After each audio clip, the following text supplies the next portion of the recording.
Hello, fellow Basement Jellos, and in today's video, we will be talking about could Pluribus from Pluribus survive the universe of Warhammer 40k?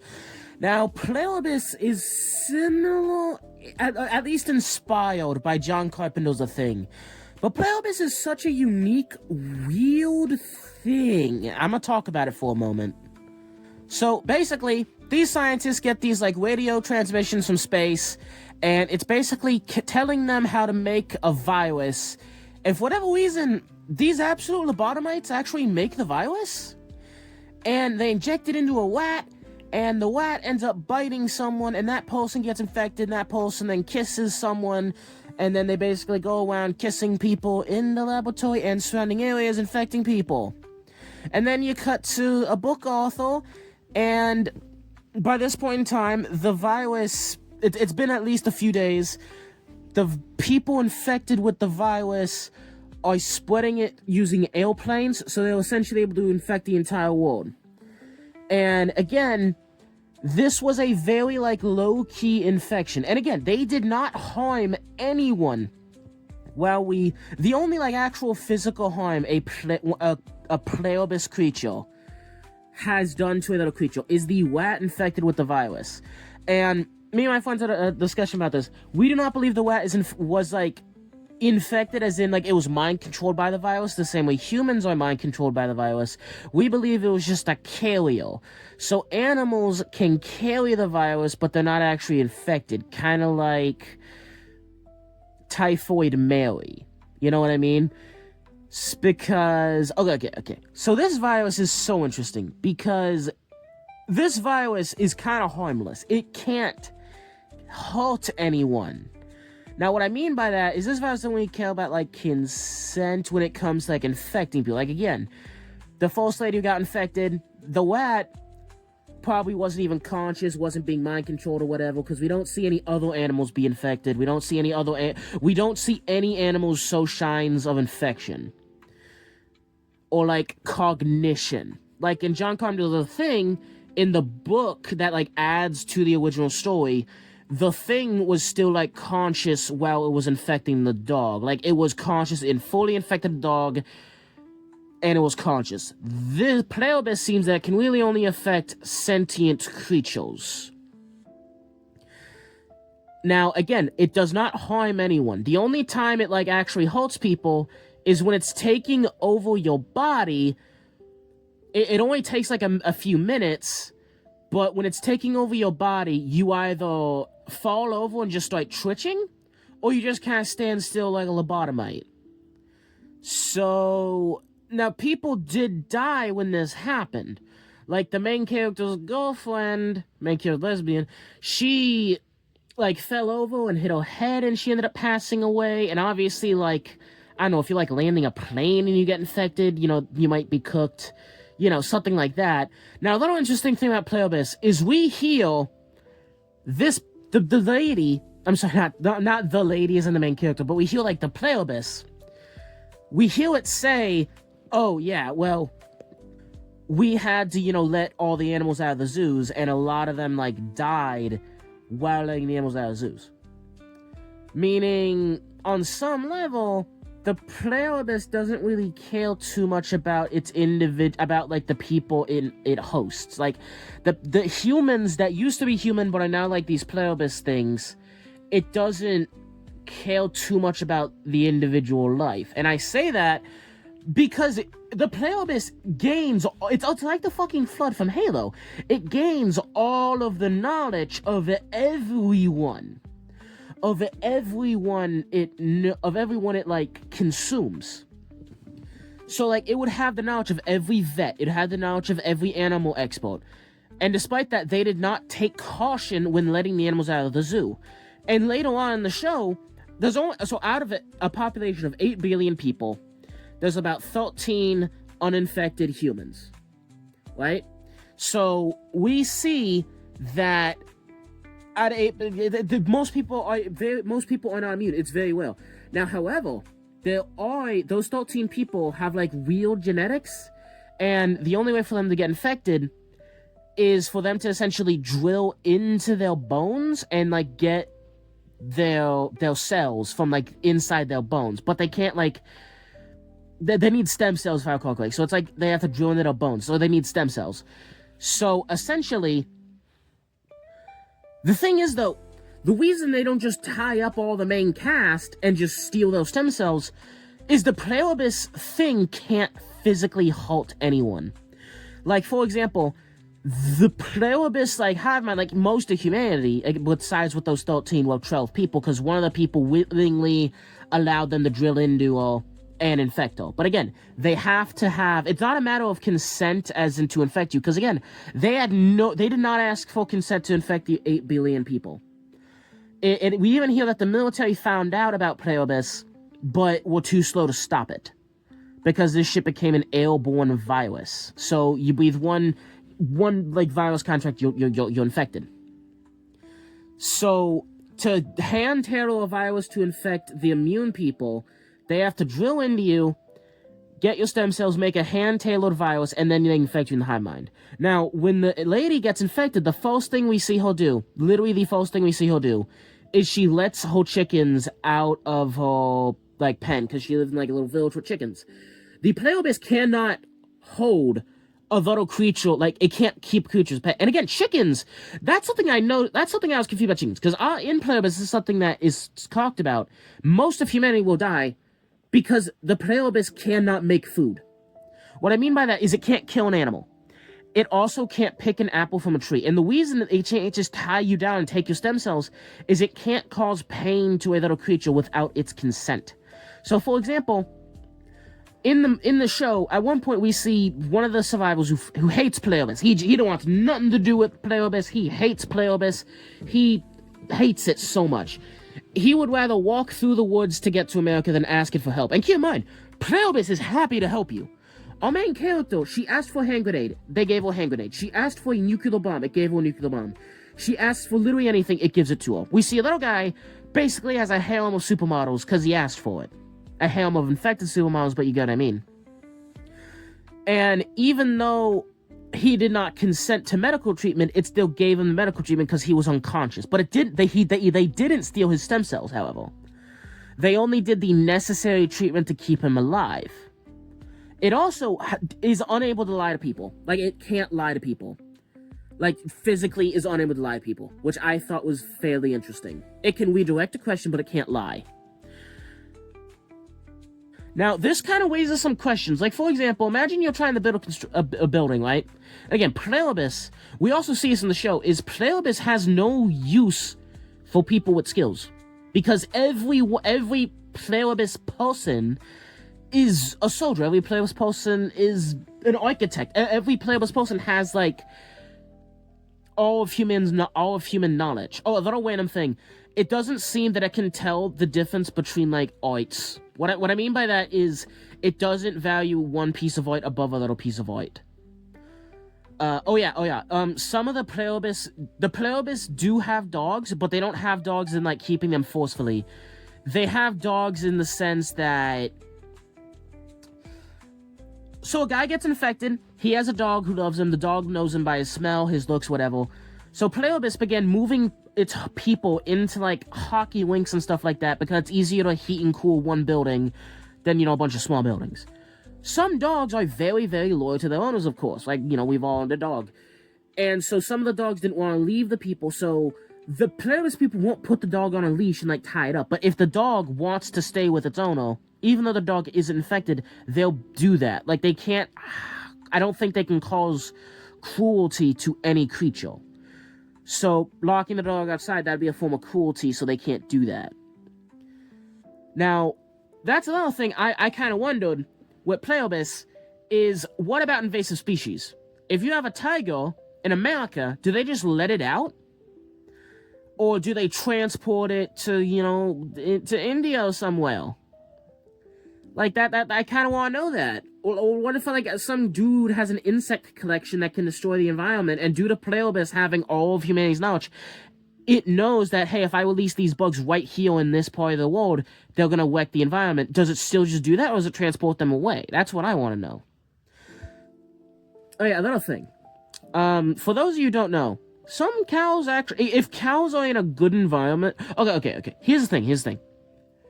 Chickens and dairy are absolutely cruelty-free. Obviously, eating a chicken, that's cruelty. But eating a chicken's egg, cruelty-free. Drinking milk, cruelty-free. Now, here's the thing, right? Now, obviously, cows are kept in pens, and unfortunately, the milk industry and the cheese industry can be pretty bad for cows. Like, straight up, they can abuse their animals. Obviously, they're eaten for meat. But let's say, hypothetically, you have a decent farm where they treat the cows well. Free range, whatever, they just milk the cows. Some female cows actually like getting milked because it, like, reduces the pressure on their udders. So they'll happily get milked, if they're in a good environment. Chickens, as long as you keep male chickens away from female chickens, the female chickens will just lay eggs and just walk off, so you can just take the eggs. Both of those, as long as you are treating the chickens well and you're not eating the chickens. Dairy and chickens are literally cruelty-free. But again, pluribus can't keep, like, an animal contained. It has to let it free. For example, the main character, she pisses off pluribus, and, like, by the way, I missed a huge thing. If you cuss at pluribus, if you yell at it, it will just shut down and say, shouldn't have a seizure. But not just that one pluribus unit, the entire pluribus hive mind on Earth will essentially have a seizure. And when our main character does that, she accidentally killed millions of infected people. Because people die all the time just because they walk, they trip, and they hit their head. Imagine if all that happened to humanity at the same time. So that's very interesting, right? Now, the other thing is, so again, if they want an apple, they have to wait for it to fall from the tree, then they can eat it. So here's another interesting thing, right? Imagine they have to build something, and there's a singular ant in the way. Do they have to wait for the ant to move? What if there's an ant colony? Could they pick up the ants and move them? I don't think so. Because our main character, she pisses off pluribus, and instead of, like, imprisoning her or attacking her or whatever, they just leave. They just avoid her wherever she goes until she says sorry. So that's a very... that's another thing. This is something I thought of, right? So how do actual hive minds communicate? Mostly through pheromones, right? That would be perfectly possible with pluribus. The thing is, though, even if it was a singular hive mind on a singular page, the Earth is so massive, and humans live so far apart from one another, it would be impossible for the entire hive mind to communicate, like, unison, if we use like actual science instead of random bullshit. But we're already kind of in the random bullshit territory, given that the pluribus virus can infect people in like minutes. Like, that's some straight up bullshit. But let's just look at this, right? Dinosaurs were so large, they could have a delay. Whales as well. That there was a slight delay from their brains shooting the electric signal to move their body. Same even with humans. Humans are relatively not that big animal. So to communicate with pheromones, or even, electromagnetic pulses, whatever, across an entire planet, that takes so long. Especially if you had a large gap. Because we still see that there's an entire village of infected people, and it's just one small village. So imagine if, like, she gave pluribus a seizure, and only the people in that area get affected, but then over time, more and more the pluribus gets a seizure as it communicates with that hive mind. So, like, hours or even days later, whole village gets a seizure. It's like a delayed reaction. Kind of like how, if you stab a tree, the tree only knows it got stabbed a few minutes after. It's a very delayed reaction. Or kind of like, technically speaking, if you were, let's say, stab a whale in the bottom of its fin, it would only realize that, like, a few... Obviously, it's a whale, not a tree. It's gonna be much faster, but there's still a delay, though. If I were to stab you on your hand, you would get that pain signal, like, microseconds faster than on your foot. You get what I'm saying? So, given the fact that it can all communicate instantaneously, there is some magical BS when it comes to that. Now, how would it fare in the Universe 40k? That is... Okay. Let's go with some factions, right? Tyrannids. Tyrannids? No death pluribus. Because even if it infects a lot of them, because, again, it is a sentient thing, right? First and foremost, most Tyrannid bioforms are not sentient. They're just kind of stupid animals. You have to have, like, the synapse creatures. So if it can infect the synapse creatures, it then loses access to all the dumb creatures, which then might kill the synapse creature because it won't be using its mind control on the. Anyway, what I'm trying to say is, even if it infects a lot of them, it's not going to go well because the Teonids can just adapt to it, and now they're no longer infected. Oh yeah, that's the other thing is, you can genuinely beat up pluribus by just yelling at it, like cussing it out. Okay. I watched pluribus with like a couple people, a couple of my friends, and one of the guys, he's an immune to it. He has a harem of women, and I wondered. Then this is genuine curiosity. Now, when our main female character, when she cussed out pluribus and like yelled at, insulted it, they had the seizure. I was hypothetically, metaphorically, asking if the dude who had the harem like talked really dirty or like really mean in bed, like, oh, you dirty fucking whore, oh, you little slut, fuck you, like just whatever, just like talking really like that in bed, would that cause the seizure, or would it recognize, oh, he's just like, it's because he's into it, or like would that be a distinction? Right? Like, could pluribus survive the card lobby? That's the question. Anyway, so cussing out pluribus and insulting it really deeply can cause the seizure. On top of that, you could sit there and beat one of these things up and it just won't fight back. Like, it will just stop. It just won't do anything. So anyone it infects in 40k is just going to be a sitting duck. Because, like, there's so many things. Like, I want to know in pluribus, obviously food is an issue in pluribus, because again, they can't even pick an apple off a tree. Imagine if there's a cockroach infestation in a grocery store, like in like a center where they're keeping the food. Would they have to move the food? Would they just have to take all the cockroach infected food and just leave it and like save all the good food? Like, if there was a rat infestation, okay, that's the whole thing. Is like, pluribus are not anti-violence. They themselves can't do it. They have no issue with a cat eating a mouse. They just can't stomp on the mouse themselves. So hypothetically, right, if they had, let's say, a rat problem, if cats just showed up of their own accord, the pluribus people wouldn't save the rats. They just allow it to happen. Because we even see when the main character, she like meets up with others, they're just like, hey, if violence occurs, we won't save you, or we can't step in. So, like, if you ask pluribus for food, it will give you food. If you ask pluribus for anything, it will do that, but it won't step in to save you. Like you could be getting mauled by a panther, and it could have like a bunch of dudes there ready to save you, but like it wouldn't do anything. Like, it won't stop a sentient creature, even a non-sentient creature, like a cat or something.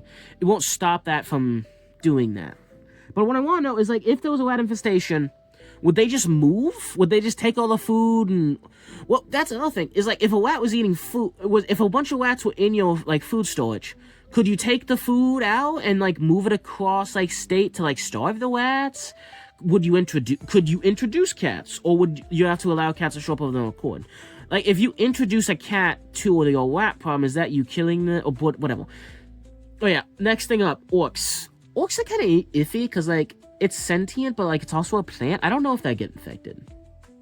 What I do know is there's so many orcs that if an orc were to be infected, like, if there was that, like, 8 billion orcs get infected, 13 of them are immune, I feel like that 13 would just, like, massacre them, and, like, they'd just have more spores. But also, the pluribus creatures just don't put up a fight. And even though orcs do enjoy torturing people, orcs, again, want a good fight. So if, like, all the pluribus orcs just stood there being like, you do not have to kill me, my brother, but I want to stop you from killing me. Would the orcs actually, like, get weak and sick because they're being denied a good fight?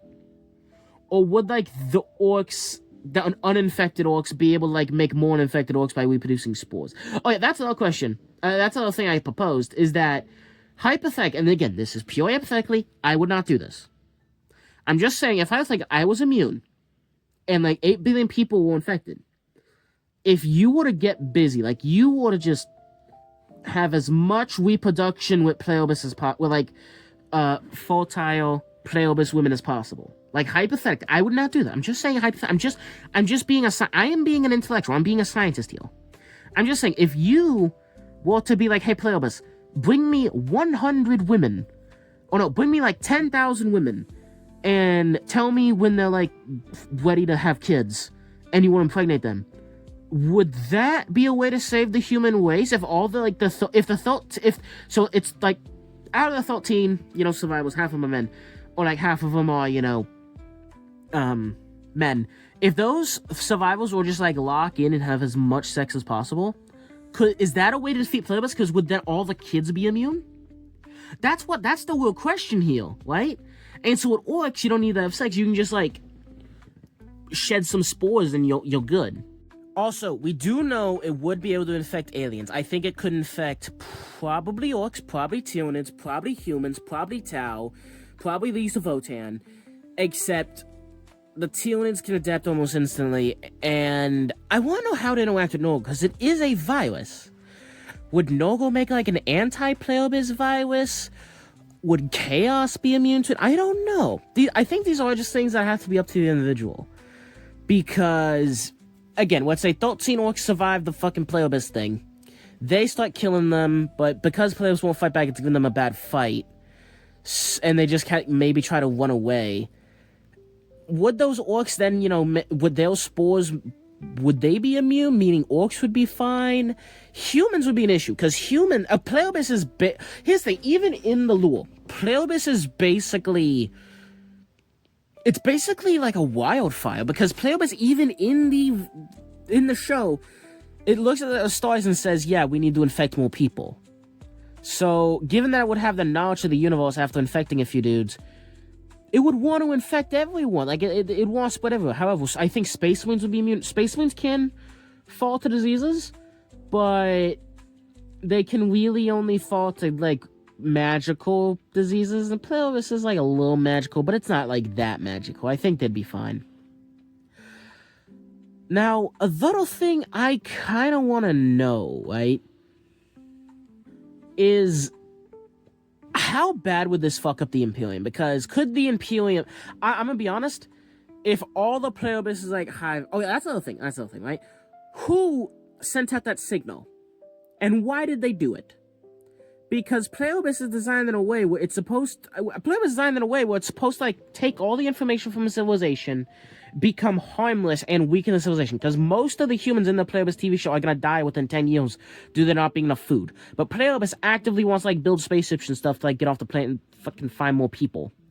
So, whenever they do, they might find that civilization and they'll just be completely nuff. They won't be able to do anything. Like, they wouldn't be able to fight back. That's the other thing, is, like, gene stealers would absolutely demolish a pluribus planet. Because the pluribus can't harm anyone. And the pluribus basically has to obey what humans say. So, like, if I say, oh yeah, bring me a tiger, it'll just bring me a fucking tiger. Maybe not a tiger, because a tiger's like a living thing. Like, if I ask pluribus to kill a cow so it can make me steak, it can't kill the cow. But one of the dudes in the show literally says, but if I kill the cow, would you cook it for me? And pluribus is like, yes. So... gene stealers would also, that's the whole thing, is the gene stealer kiss, like the whole, like, become a gene stealer, that, I believe that would overpower pluribus. So gene stealers would run through pluribus planets, orcs would, Tyranids, genuinely, if pluribus gets introduced to 40k, all that means is a Tyranid win. Or a Necron win.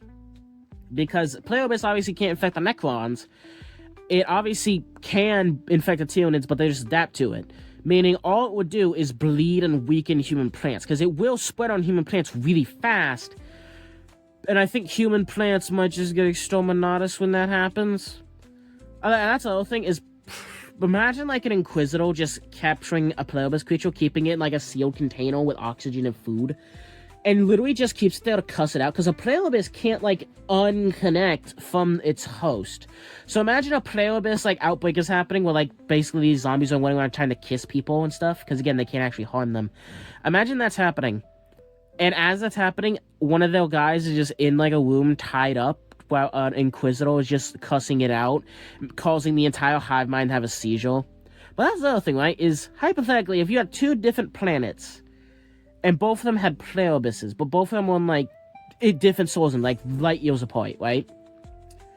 If you had the Inquisitor's cuck shell on one planet, would that harm the pluribus on the other planet? Because clearly there's some magical BS with pluribus that can communicate to a person on the other side of the planet instantaneously. And no, not using a phone, just using its own hormones. Does that span light years? Because again, we don't see pluribus talk to anyone across planets. Like, we don't know if it's infected other civilizations. But on the flip side, no one's asked that. No one has looked at pluribus and be like, hey, yeah, are you also, like, have you also infected other aliens and you'll, like, also have all their knowledge? Like, I don't recall them asking that. Maybe they did. Maybe I just wasn't locked in. But I want to know, would the Inquisitor cuck chill, like, would that be enough to stop it, like, entirely? Like, imagine you just had rotations of dudes walking into the pluribus cuck chill. Like, imagine those, like, rotations, like, 10 hours. Knowing the Imperium is going to be, like, a 16-hour shift. For 16 hours, you just have to, like, insult it and, like, keep it in a perpetual seizure. Maybe stopping every, like, little bit, just to send some people who are immune in there to, like, force feed it or whatever, and then leave.